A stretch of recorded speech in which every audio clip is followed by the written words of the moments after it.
헌법 개정하고 관계해서 더불어민주당이 추진하고 있습니다. 그런데 국민의힘 쪽에서는 용산 대통령실도 그렇고 5.18을 헌법 전문에 넣어야 하겠죠. 지금 그것을 넣겠다고 합니다. 5.18을 넣기 위해서는 헌법 개정을 해야 하는 것입니다. 이렇게 보니까 정치권에서 헌법 개정을 추진하고 있구나, 이것을 알 수 있습니다. 현재 우리나라에서 효력을 발생하고 있는 헌법, 현행 헌법은 1987년 헌법이다, 이렇게 이야기들을 하죠. 그것이 제9차 개정 헌법입니다. 이제 9번째 개정을 했으니까 헌법으로서는 제10호 헌법이 되겠습니다. 그런데 이 개정 연도, 시행 연도, 이것이 좀 복잡하기는 합니다. 1987년 10월 29일에 개정을 했는데 이 헌법이 효력 발생을 한 것은 그 다음 해입니다. 1988년 2월 25일에 시행을 한 겁니다. 이 2월 25일이라고 하는 것은 역사를 한번 만들어 보고자 했던 것을 알 수 있는데, 바로 그때로부터 매번 우리나라 대통령은 2월 25일에 취임식을 했었습니다. 이것을 결정적으로 깨뜨린 것이 직전의 문재인 대통령인 것이죠. 그것이 비록 다른 사정이 있었다 하더라도 그 다음에라도 이것은 바로 잡힐 수 있었는데, 바로 역사는 이렇게 해서 무너졌고 맥이 끊겼다, 그렇게 볼 수 있겠습니다. 이번에 헌법을 개정하게 되면 제10차 헌법 개정이 될 것이고, 헌법은 제11호가 되겠습니다. 그러면은 헌법 개정을 가장 제적 의원 수가 많은 더불어민주당에서 추진을 하고, 또 대통령을 배출한 국민의힘에서 똑같이 추진을 하고, 대통령도 하겠다고 하고, 이렇게 하면 그러면 헌법은 그럴 때 개정하는 것인가, 이렇게 생각할 수 있겠죠. 근데 헌법은 어떤 때 개정하는가 하는 것은 분명합니다. 국민을 위하여 고쳐야 할 때, 그때 개정합니다, 이렇게 이야기를 하면 교과서적이다, 그건 그냥 원칙이다, 실제로는 힘 있는 자들, 지금 일정한 자리에 있는 사람들이 고치자고 하면 고치는 것이다, 이렇게 말하는 사람들이 있을지 모르겠습니다. 그들의 말이 틀렸다고 할 수는 없지만 옳다고 할 수도 없습니다. 세상에는 원리, 원칙이 그렇게 무너져서 뭉개져 버려서는 세상이 지탱되지 않는 법이기 때문에 이러한 원칙을 지킨다, 지켜져야 한다 하는 것은 좀 늦더라도 반드시 그렇게 가고야 만다는 이야기를 해두겠습니다. 헌법을 위반하면 옛날식으로 말해서 천벌이 내리고, 요즘식으로 말해서 반드시 감옥에 간다, 이것은 내가 약속을 합니다. 그러면 헌법이 국민을 위한 것이다 그랬는데, 그 헌법 개정이 그럼 어떨 때 개정을 할 것인가? 우선 헌법의 역할이 무엇인지를 봐야 하겠죠. 헌법은 대한민국을 지키는 법입니다. 달리 말해서 대한민국 이외의 이 지구상에는 나라가 많죠. 그 모든 나라는 각기 자기 나라를 위해서 남의 나라로부터 좀 더 이익을 보려고 합니다. 또 어떤 때에는 영토도 가져가려고 합니다. 이런 상황에서 우리나라 헌법은 우리나라를 지키는 겁니다. 그래서 남들과 사이좋게 지내는 것이 좋다 이렇게 말은 하지만 현실은 헌법이 이 나라의 울타리를 굳게 치고 이 나라를 해치려는 것은 무엇이든 격퇴하는 이런 역할을 하는 것이 헌법이다. 남들과 윈윈한다는 말을 하지만 사실은 속셈은 그게 아니죠. 우리에게 우리가 원하는 것이 있으니까 다른 나라하고 윈윈 하겠다는 것입니다. 또 하나는 국내로 들어와 보면 정치권으로부터 주권자를 지키는 것이 헌법입니다. 우리가 국민을 위해서 국가를 위해서 일하라고 뽑아놓은 공무원들은 뽑아놓자마자 바로 배반하죠. 국민의 눈을 속입니다. 아니 대놓고 좀 마음 약한 국민을 윽박지르면서 자기들의 이익을 챙깁니다. 그리고 심지어 그 다음에 또 그 자리에 올라가기 위한 수법으로 도구로 그 자리를 이용합니다.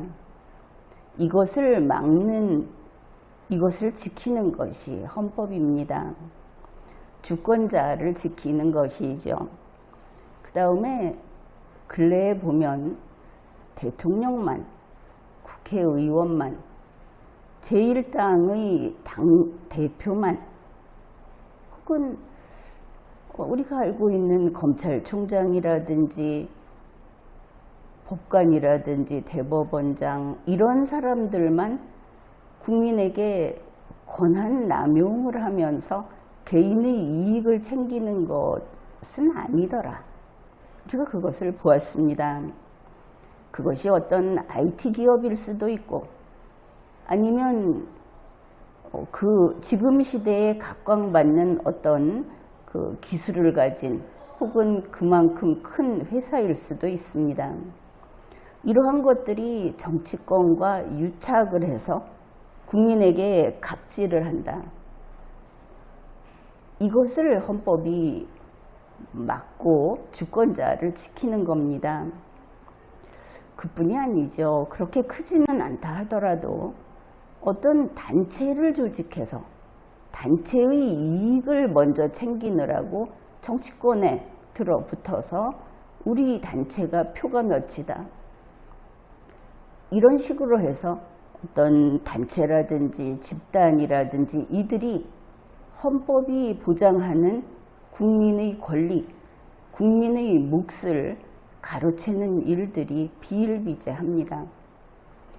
이것을 막는 것이 헌법입니다. 바로 그렇기 때문에 헌법 개정은 사회를 위해서 한다, 집단을 위해서 한다 이것이 아닙니다.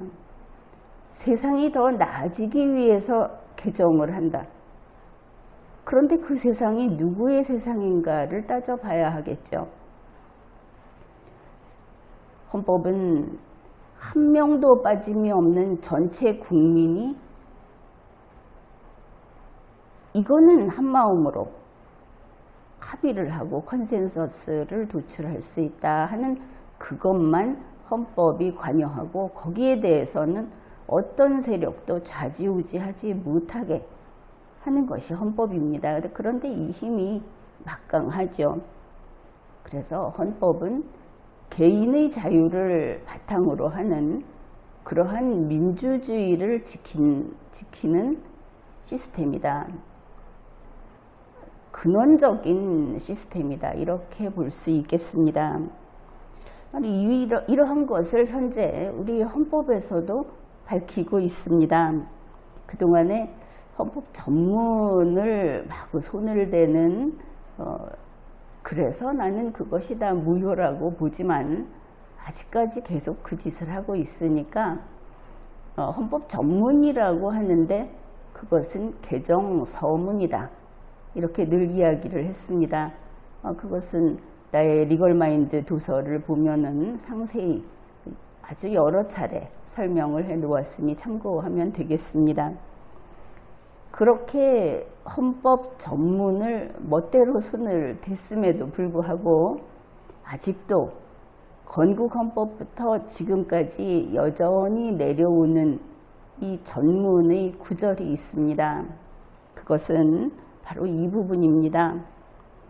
모든 영역에 있어서 각인의 기회를 균등히 하고 능력을 최고도로 발휘케 하며, 그리고 이제 뒷부분에 우리들과 우리들의 자손의 안전과 자유와 행복을 영원히 확보할 것을, 그것이 목표다. 이렇게 규정을 하고 있습니다. 이것이 이제 1948년 건국 헌법의 전문이었고 지금까지 내려오고 있다. 여기에서 모든 영역에 있어서 각인의 기회를 균등히 하고, 이것이 똑같이 n분의 1로 잘라서 나눠주겠다는 것이 아니고 그 누구도 법 위에 올라가지 못하는, 법 위에 올라가지 못하는 이 법 앞의 평등, 그것이 기회를 박탈하지 않고 남의 기회를 탐내지 않고 이런 기본을 약속을 하는 겁니다. 그렇게 했을 때 각자는 능력을 최고도로 발휘하게 된다. 이런 겁니다. 앞에서 정치권과의 유착 이런 것을 이야기했는데, 특정 세력이 정치권과 유착을 해서 기회를 뺏어가 버리면 우리 대한민국에 유한한 모든 것들은 넘쳐나지는 않죠. 사람들이 원하는 것은. 그래서 그거는 그때 국민 각자에게, 국민이 가지고 있는 능력에 따라서 쓸 수 있는 기회가 열려 있어야 하는 겁니다. 그것을 현재 큰 기업이라고 해서, 현재 대통령과 가깝다고 해서, 어떤 정치 세력과 가깝다고 해서 그들이 빨대를 꽂고 쫙 뽑아버리면 진짜 우리나라의 능력 있는 국민들은 자신의 능력을 발휘할 기회를 놓치게 되죠. 한 번 놓치면 인생이 그냥 반토막이 나는 겁니다. 그러면 자기들이 좋은가? 그 사람들은 능력 있는 사람보다는 그만큼 창조적인 결과를 내지 못합니다. 따라서 우리나라 전체로 봤을 때는 반드시 이것은 잘못된 것이고 손해다. 헌법을 지켜야 할 이유가 분명해지죠. 그래서 헌법 개정이라고 하는 것은 현재의 헌법을 더 건강하게 만드는 거다. 이렇게 보면 되겠습니다. 그러면 무엇인가? 헌법은 예전에는 이런 말도 있었죠. 정치 세력이 권력투쟁을 해서 승리자가 쓰는 것이 헌법이다. 아주 투쟁적인 이야기인데, 세상은 그렇게 만인에 대한 투쟁으로 가는 것만은 아닙니다. 그리고 그것만으로는 우리 인류가 지금처럼 진보해 올 수 없었다. 결코 그럴 수 없었다. 이렇게 볼 수 있겠죠. 그래서 헌법을 보면 그 시대마다 헌법 개정을 할 때 사실은 어떤 정치 세력 사이의 타협의 결과물이 들어가 있기도 합니다.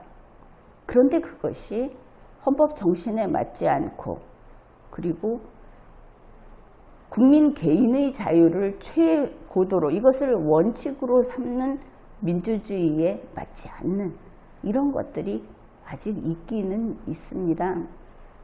그러나 이제 그런 게 있을 때 눈에 띌 때마다 헌법을 헐어서 나는 이것을 개복수술에 혹은 뇌수술에 비유를 하는데, 정말 열어서 하는 수술을 하는 것이 헌법 개정이고, 그런 것이 보인다고 했을 때 국민 모두가 이것을 헌법에 맞게 적용을 해 나가면 굳이 수술을 하지 않더라도 그래도 자유민주주의를 유지하면서 계속 이 나라가 유지될 수 있다 이렇게 보고 있는데 어떻든 헌법 개정을 할 때는 바로 그러한 것을 없애고자 하는 것을 목표로 삼아야 하는 겁니다. 그러니 독재를 방지한다든가 또 국민 위에 올라서는 특권을 없애는 이제 이런 것이 헌법 개정 요점이 되겠죠. 헌법은 대한민국에서 유일한 권력자는 우리 전체 국민, 주권자인 전체 국민이라고 규정을 합니다. 대통령이 아니고 국회의원이 아니고 국가 원수도 아니다. 우리 헌법에는 좀 민망하게도 국가 원수라는 그 표현이 들어가 있습니다. 바로 이런 것도 없애야 할 부분이기는 합니다. 현행헌법 제1조 제2항에 보면 대한민국의 주권은 국민에게 있고 모든 권력은 국민으로부터 나온다 이렇게 규정을 합니다. 이것은 건국헌법 제2조와 동일한 법문입니다.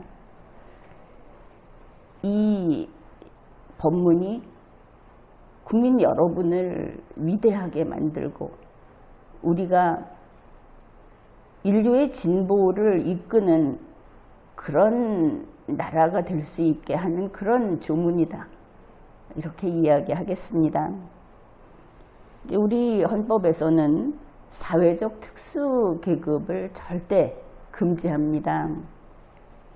현행헌법 제11조 제1항을 보면 이제 좀 길긴 한데 앞부분에 이렇게 있습니다. 국민은 법 앞에 평등하다.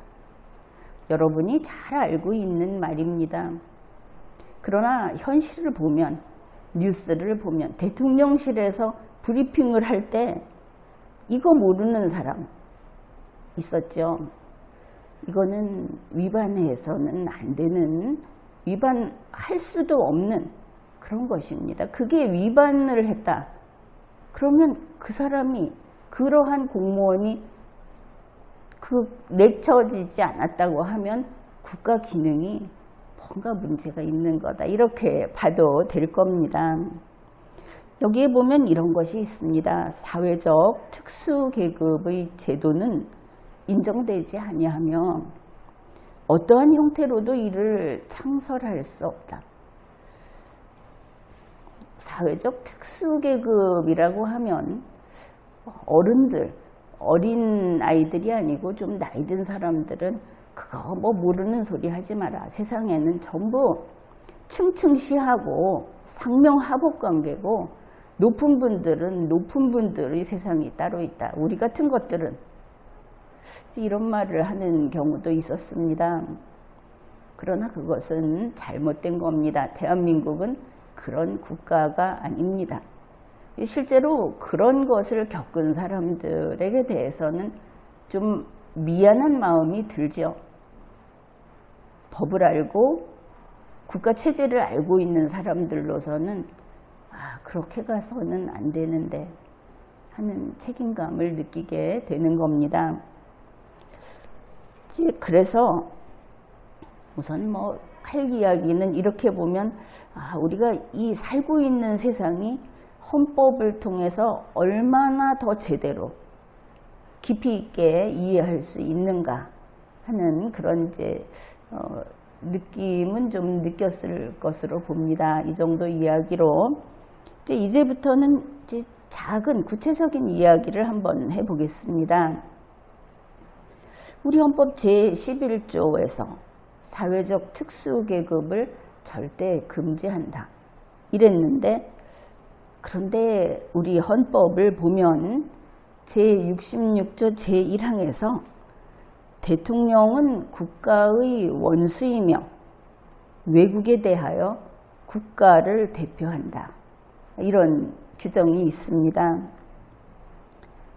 앞에서 살짝 이야기했죠. 대통령은 국가의 원수이며 하는 이 부분은 헌법의 권능으로 이것은 무효이다. 이런 것을 흔히 법에서는 자명하다. 이런 표현을 씁니다. 자유민주주의 국가에서 대통령이 국가의 원수가 될 수는 없죠.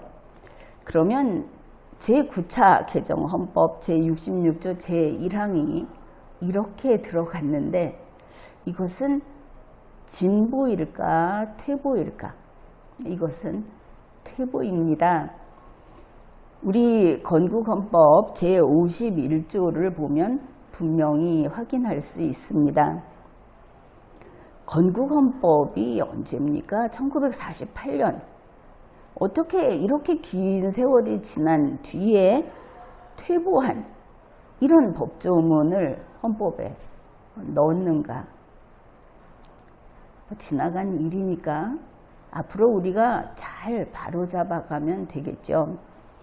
건국헌법 제51조는 이렇게 되어 있습니다. 대통령은 행정권의 수반이며 외국에 대하여 국가를 대표한다. 어떻습니까? 현재 제66조 제1항을 보면 대통령은 국가의 원수라고 할 때 국민 위에 대뜸 올라서죠. 그럴 수 없는 겁니다.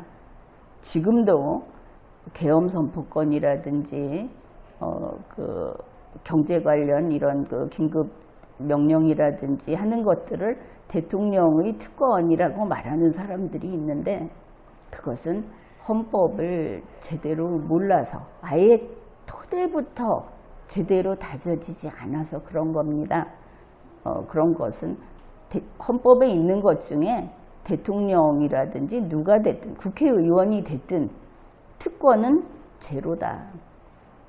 왜냐하면 대한민국에서 권력을 가지고 있는 것은 오직 주권자인 국민밖에 없으니까 이것을 잘 알아두면 되겠습니다. 그리고 이제 또 있죠. 현행헌법 제85조입니다. 여기에 보면 전직 대통령의 신분과 예우에 관하여는 법률로 정한다. 이것이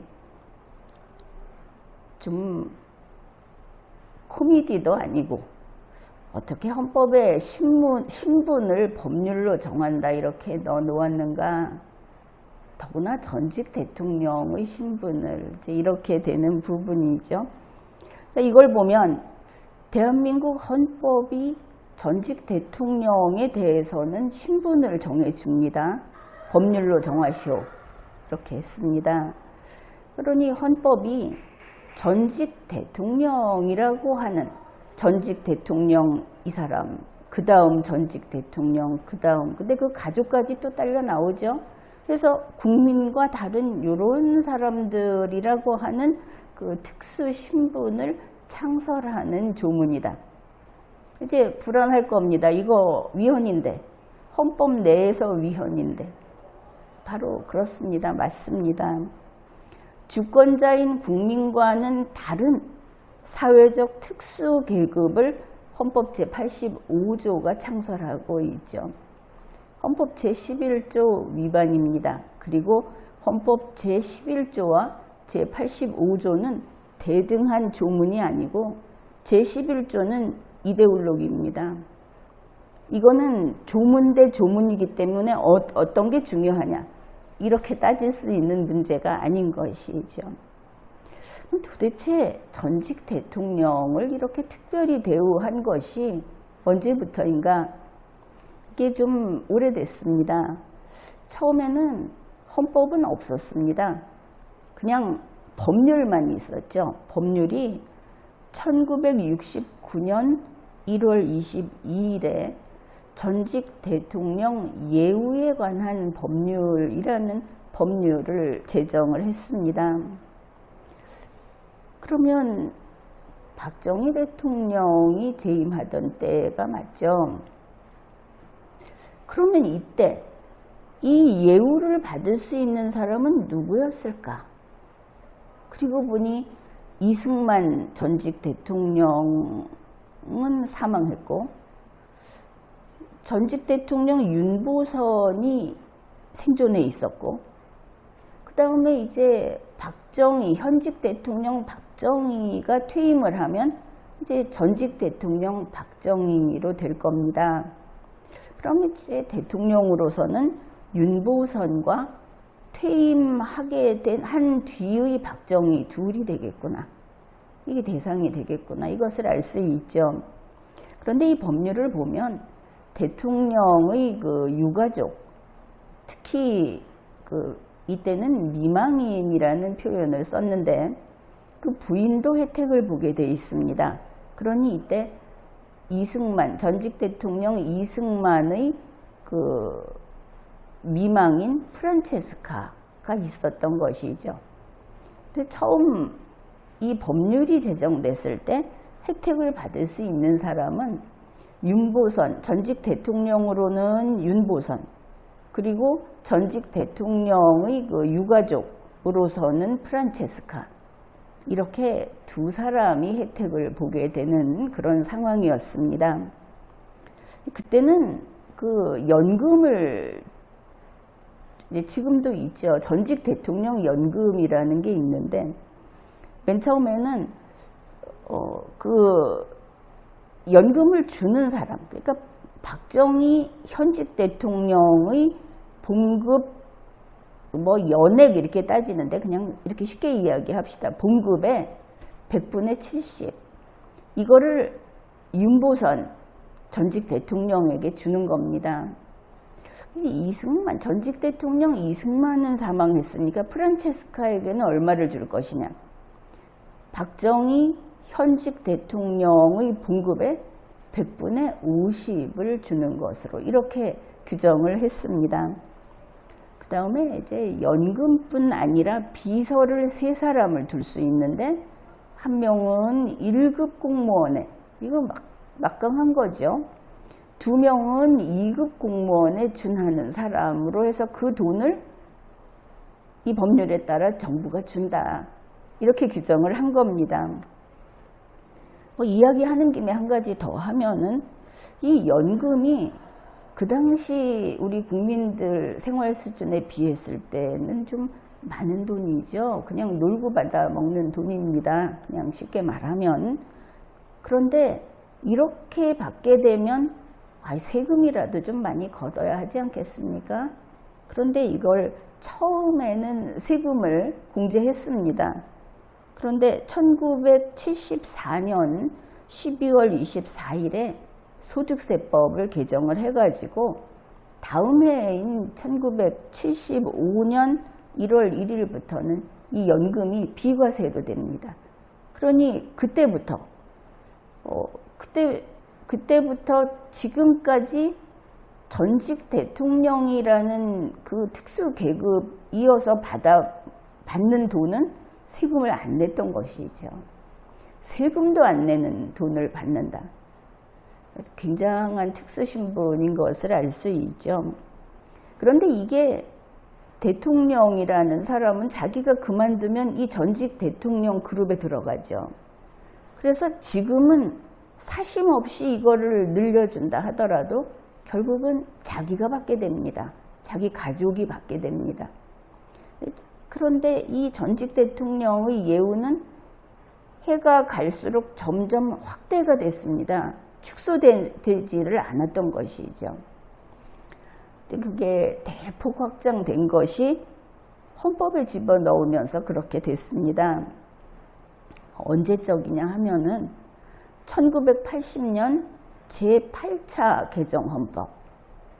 그 나쁜 전두환이 했다. 이렇게 말하는 바로 그때입니다.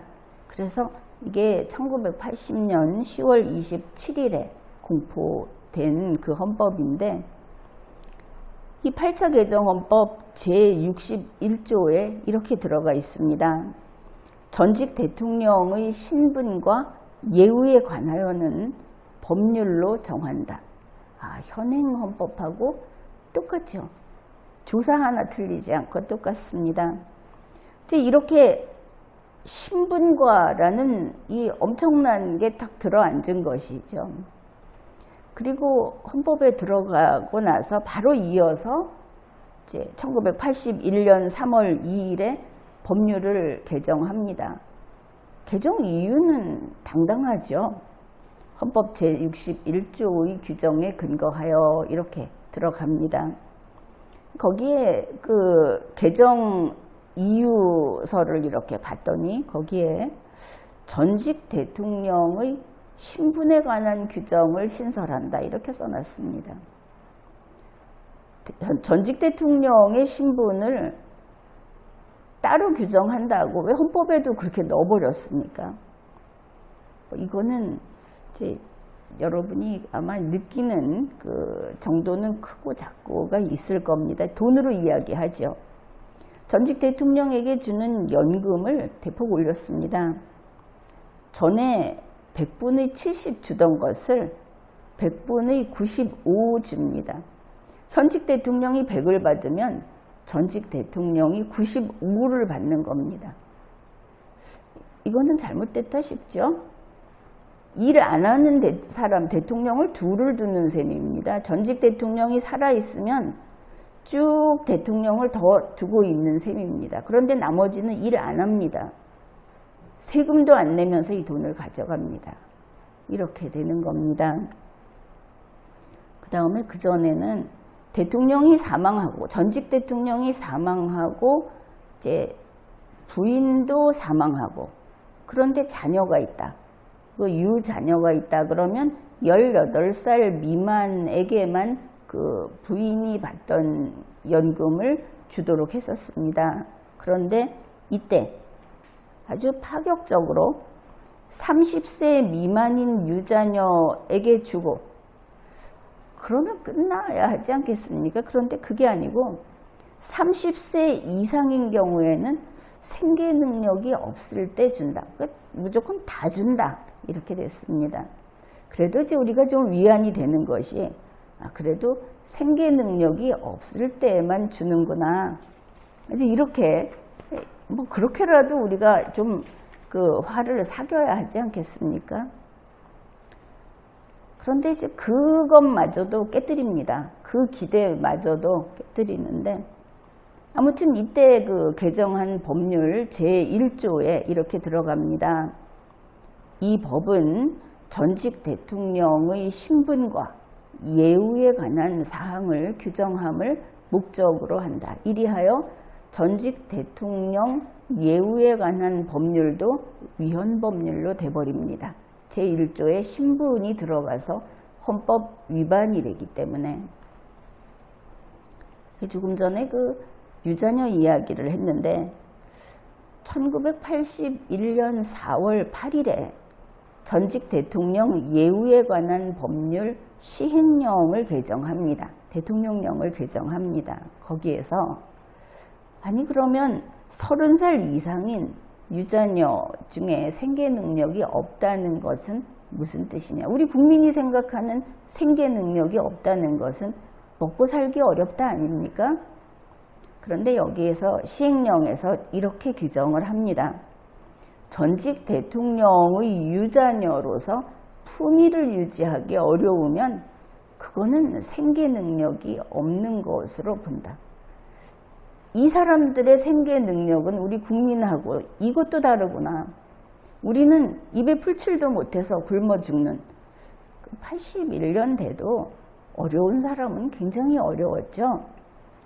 그런 국민들 앞에서 전직 대통령의 유자녀로서 품위 유지 이게 안 되면 생계 유지가 안 되는 거라고 본다. 이게 시행령에 들어간 겁니다. 뭐 이렇게 되면 대통령 하는 사람들의 정신 상태가 예전부터 계속 글러먹었구나 이런 생각이 들죠. 바로 이렇게 해서 전직 대통령 황족 집단이 탄생해 버린 겁니다. 대한민국에서.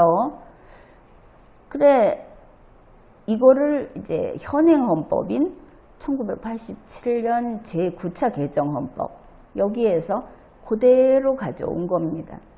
보면 이걸 가지고 그거는 헌법에 위반됩니다. 어떻게 전직 대통령이 그렇게 누릴 수 있습니까? 하는 그런 논쟁조차 별로 없었다.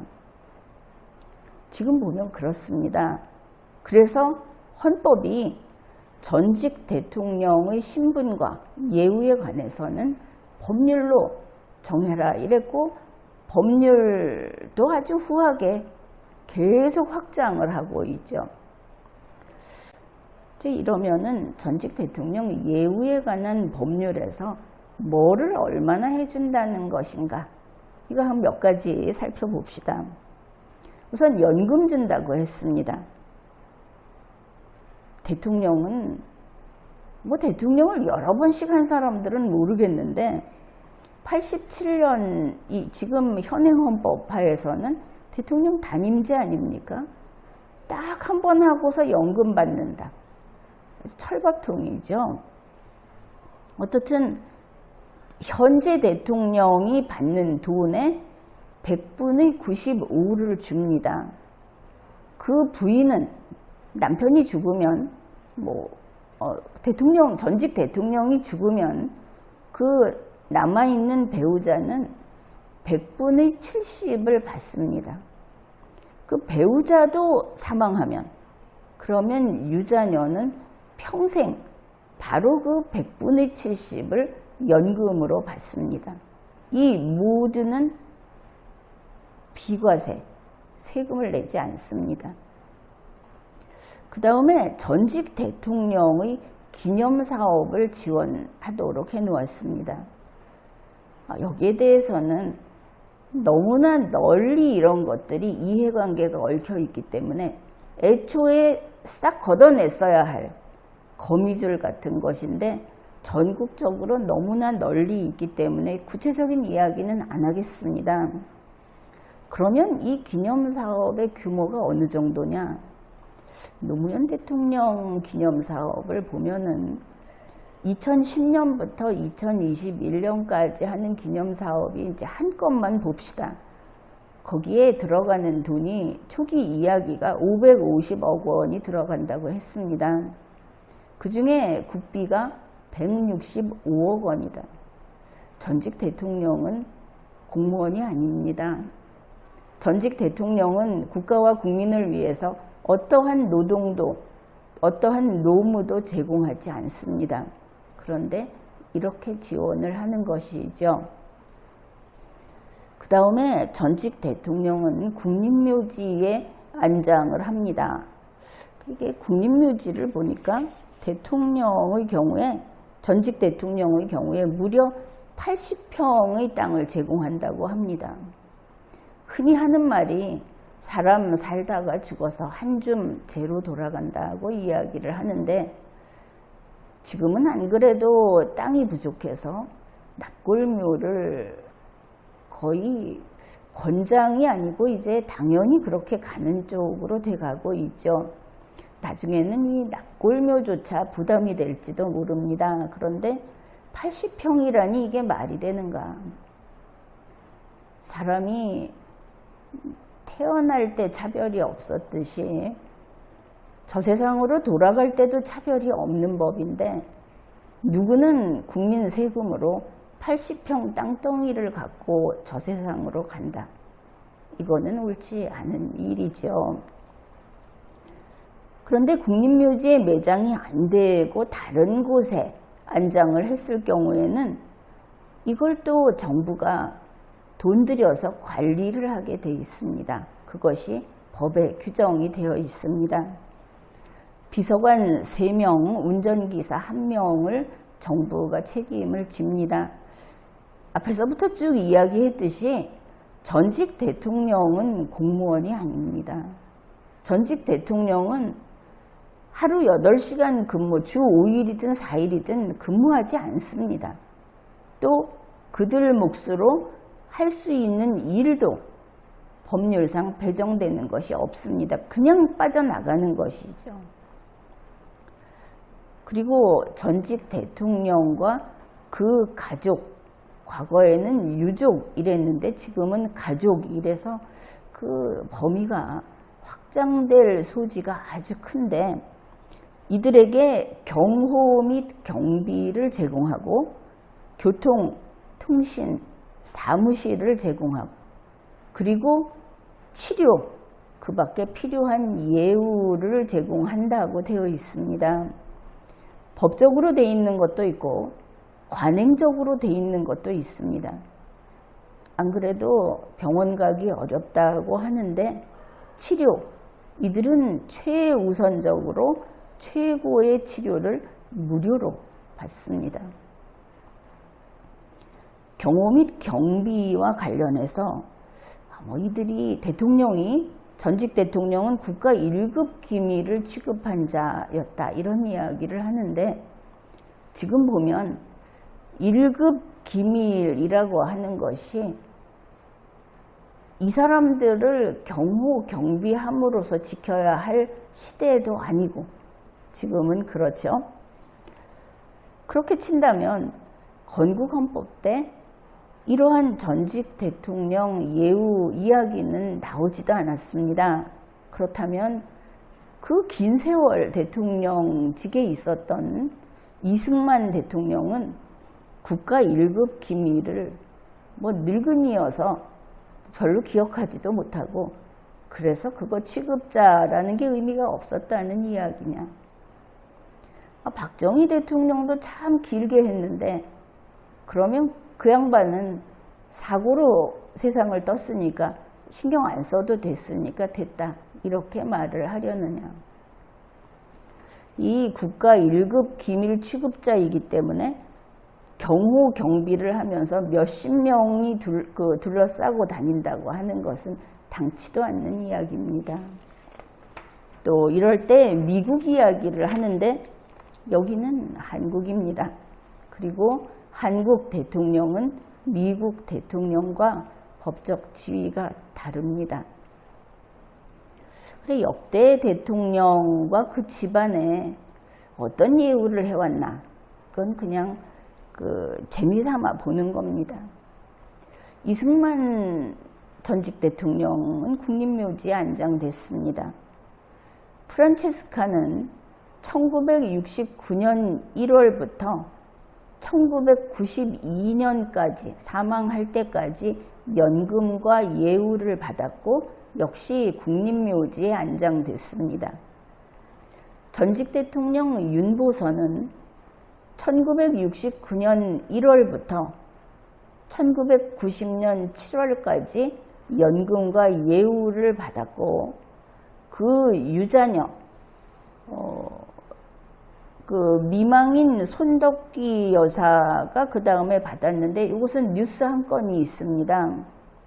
1991년 9월 뉴스인데, 이 윤보선 전직 대통령의 미망인 손덕기 씨가 월 233만 원의 연금을 받았다, 이렇게 나와 있습니다. 그 유자녀가 4명이 있는데, 이제 그 미망인이 받던 것은 지금도 계속 지급되고 있을 것으로 보입니다. 전직 대통령 박정희 1979년 10월 26일에 사망했고, 바로 그때 퇴직한 것으로 볼 수 있겠죠. 역시 국립묘지에 안장됐습니다. 그 유자녀가 박지만, 박재옥, 박근혜, 박근령 이렇게 있다고 하고, 연금 지급의 그 예는 1991년 매일경제 보도에 따르면 그 당시 월 116만 원을 받았다 하는 것을 알 수 있습니다. 그 다음으로 전직 대통령 최규하, 뜻밖에도 이 최규하 전직 대통령이 이 전직 대통령 예우를 최장기간 받은 그 베스트인 것을 알 수 있습니다. 대전 국립묘지에 안장됐고, 1980년 8월 17일부터 2006년 10월 22일까지 연금과 예우를 받았습니다. 유자녀는 이남 1녀라고 하고, 최종혜, 최윤홍, 최종석, 그래서 뉴스에 나온 바로는 이 아들 최종석 씨가 2009년에 하나은행 부행장이었고, 2011년에 한국투자공사 사장이었다. 뭐 이 정도 나옵니다. 여기도 역시 그 유자녀에게 연금이 계속 지급될 것으로 법상 그렇게 보입니다. 예우도 그 관행적인 예우까지 포함해서 아마도 그 누리고 있겠죠. 전직 대통령 전두환, 지금은 예우가 박탈됐다고 하는데 과거 뉴스를 보면 예우를 받았던 것을 알 수 있습니다. 매일경제 1991년 보도에 따르면 매달 1,000만 원이 넘는 예우를 받고 있다. 이렇게 싣고 있고 연금은 316만 원이었다고 합니다. 그때 당시에. 그리고 전직 대통령 노태우, 이 경우도 한국일보 1995년 10월 13일 보도에 따르면 1994년 기준으로 연금과 예우를 받는 것이 그 한 해에 2억 3천만 원을 받았다. 이렇게 나와 있습니다. 전두환 전직 대통령은 요 같은 뉴스에서는 1994년 1년 동안에 2억 4천만 원을 받았다. 그러니 1,000만 원을 더 받은 것으로 보도가 되고 있고, 다른 것은 1997년 4월 17일에 이 두 전직이 예우가 박탈이 됐죠. 그래서 경호 경비만 제공을 하는데 묘지에서 좀 다릅니다. 전직 대통령 전두환의 경우에는 가족장을 했고 묘지 관리를 정부가 해주지 않습니다. 전직 대통령 노태우는 국가장을 했고 그리고 국립묘지에 안장하지 않았지만 국가보존묘지로 지정을 해서 관리를 해줍니다. 그 다음으로 전직 대통령 김영삼, 당연히 국립묘지에 안장됐고 1998년 2월 25일부터 2015년 11월까지 연금과 예우를 받았습니다. 그 배우자가 이어받아서 2024년 3월까지 연금을 받았고, 유자녀로는 밖에 알려진 것으로는 김은철, 김현철, 김상만, 김혜영, 김혜정, 김혜숙, 구체적인 것은 모르겠지만 배우자가 사망했기 때문에 연금은 유자녀에게 그대로 평생 지급될 것으로 알고 있습니다. 역시 연금은 비과세다, 세금이 면제된다 하는 겁니다. 이 김영삼 전직 대통령의 경우에 시사저널 2003년 9월 16일자 보도에 따르면 비서만 총 7명이 있었고 주방장도 고용했다고 합니다.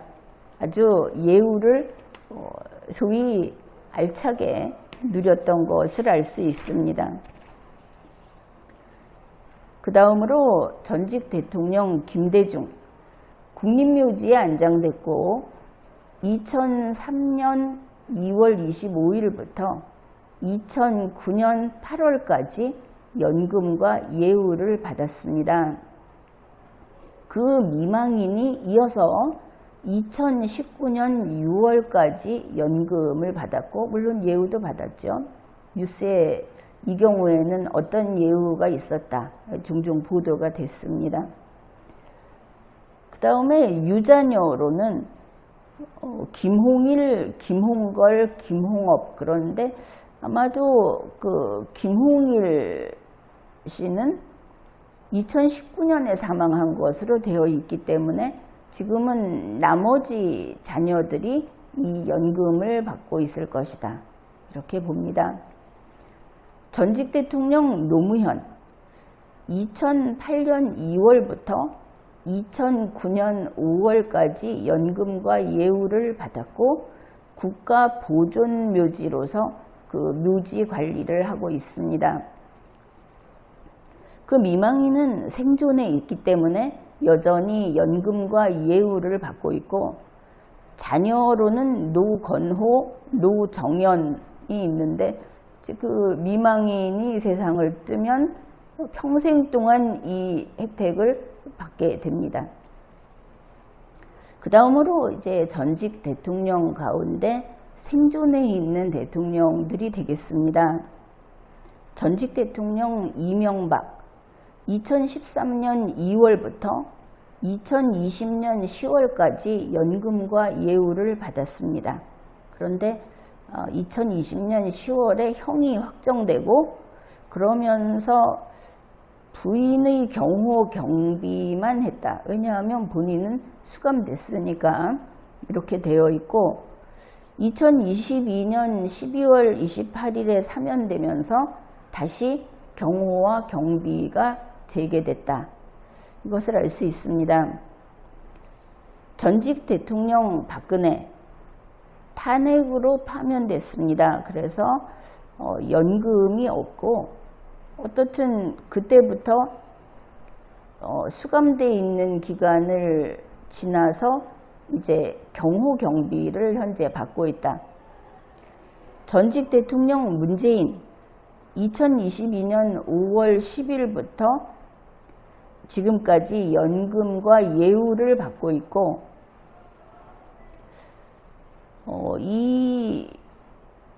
이와 관련해서 KBS에서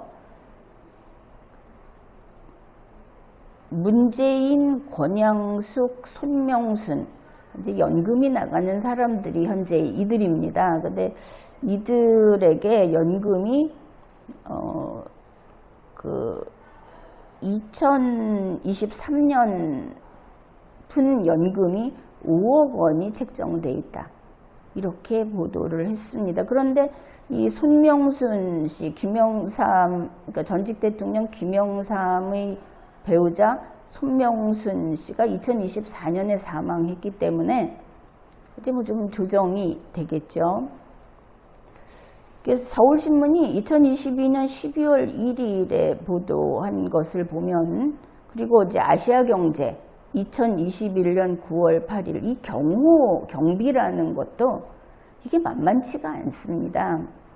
우리가 경비 하면은 그게 얼마나 해봤자 얼마나 되겠느냐 이렇게 생각을 할 텐데 뉴스를 보면 이런 것들이 너무나 막대하다는 것을 알 수 있습니다. 이 전직 대통령 문재인의 경우에 경호 인력이 27, 방호 인력이 38 해서 65명이 거기에 매달려 있다. 또 경호시설을 짓는데 그 경호시설 예산이 61억 8,900만 원이다. 무슨 그 벙커를 짓는 것도 아니고 전직 대통령을 도대체 왜 천연기념물도 아니고 이렇게 보호를 해야 하는 것이냐. 애초에 시작이 잘못됐고 이 사람들에게서 그렇게 빼내갈 만한 것도 없고 우리나라 그 일반 그 경비라든지 어디 자기들이 필요하면 돈 들여서 경호를 받을 수도 있고 그래서 지금 하고 있는 것들은 그야말로 특수 계급으로서 갑질을 하는 것에 불과하다. 그렇게 평가를 합니다. 자, 그러면은 이 사람들이 누리는 그 예우라고 할까? 이것은 이제 법적인 것도 아니면서 노상 이 사람들이 그 누리는 혜택이 거리에 나갔을 때 교통통제를 해주는 부분입니다. 이 보도가 됐길래 소개를 하겠습니다. 내내 이거는 시사저널이 보도한 겁니다. 모세의 기적이라고 표현을 합니다. 눈앞에 보이는 것 같죠? 전직 대통령이 즐기는 모세의 기적. 이게 무엇이냐 하면은 전직 대통령 김영삼 대통령이 체어맨에 올라타서 딱 출발을 하면은 강남대로가 그 모세의 바닷물이 갈라지듯이 쫙 해서 길이 완전히 비워진답니다. 강남대로를 강남대로 거기 얼마나 복잡합니까? 그거를 쫙 비워놓고 논스톱으로 통과를 한다는 겁니다. 즐길만 하겠죠. 우리가 이런 황제족들 발밑에서 살고 있는 겁니다. 그런데 더 놀라운 것은 이 시사저널 내용이 2003년 1월 1일부터 2003년 7월 31일까지 한 6개월 넘죠. 7개월이죠. 103번 김영삼 전 대통령이 103번 이 모세의 기적을 즐겼답니다. 법도 아닌데 경찰들이 알아서 긴다는 겁니다. 관행으로. 이거 헌법과 법률 시행령에서 쫙 다 빼서 치워야 되겠죠. 경찰이 이렇게 하는 것도 다 잡아내야 하는 겁니다. 이와 관련해서 최규하 대통령, 전직 대통령 최규하는 아주 검소하고 이런 사람이다 하면서 최흥순 비서관이 한 말이 이겁니다. 우리 최 대통령이 교통통제를 요구하고 외출한 경우는 서울대병원을 갈 때뿐이다. 서울대병원 공짜로, 그것도 번호표 가지고 줄 안 서고 가는 이러한 특혜를 누리면서 모세의 기적도 함께 누렸다. 이것을 알 수 있죠. 이 전직 대통령이라는 계급, 이 황제 집단, 황족 집단은 그게 당연하다고 생각하는 것을 알 수 있습니다. 전직 대통령, 전직 대통령의 아내, 전직 대통령의 아들, 딸들의 품위가 별다른 거 아닙니다.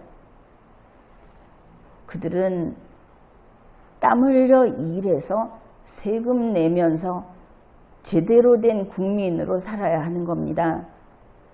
게다가 지금 전직 대통령 그 면면을 들여다보면 다들 먹고 살만 하죠. 많이 봐서 차상위 계층이 있습니까? 먹고 살만 합니다. 그래서 이들에게 이런 식으로 국민 세금을 갖다 바치는 것은 100번 잘못됐다. 또 국립묘지도 그렇습니다. 언젠가부터 국립묘지에 안장하는 사람을 자꾸 늘려서 별별 사람들이 다 들어갑니다. 나름대로 이유는 있다고 봅니다. 그러나 이 좁은 땅에서 국립묘지를 꼭 그렇게 두어야 하는가? 원래 이 국립묘지는 대한민국을 건국할 때 건국 방해 세력과 그들로부터 건국을 지키기 위해서 목숨을 잃은 사람들, 6.25 동란 때 괴뢰군이 쳐내려와서 거기에서 나라를 지키느라고 목숨을 잃은 사람들을 위한 국군 묘지였습니다. 따라서 이제 전국에 그 많은 국립묘지 다 정리해서 국군묘지 하나 남겨놓고 나머지는 다 납골묘로 옮겨야 한다. 이렇게 봅니다. 지금까지 연금을 이야기하고 병원비 무료를 이야기하고 그랬는데 이거 돈 문제 아닙니다. 국민 머리 위에 서 있는 자들, 저걸 더 이상 눈뜨고 봐서는 안 된다 하는 이야기인 겁니다. 국민하고는 다르게 법을 적용하는 그런 자들, 그걸 용납해서는 안 된다는 뜻입니다. 국민은 법을 지키는데 이 나라가 법으로 유지가 되는데 뭔데 자기들은 법 적용을 받지 않습니까? 따라서 헌법을 개정한다면 바로 이와 같은 국민 머리 위에 올라가는 이러한 독재의 잔재, 전제의 잔재, 이것을 없애야 한다. 그런 의미에서 현재의 헌법 제85조 전직 대통령의 신분과 예우에 관하여는 법률로 정한다. 이 조문은 위헌무효다. 헌법을 개정할 때 반드시 이것을 삭제하지 않는다면 개정의 명분도 흔들릴 것이다. 이렇게 봅니다. 지금까지 리걸마인드 연구소였습니다.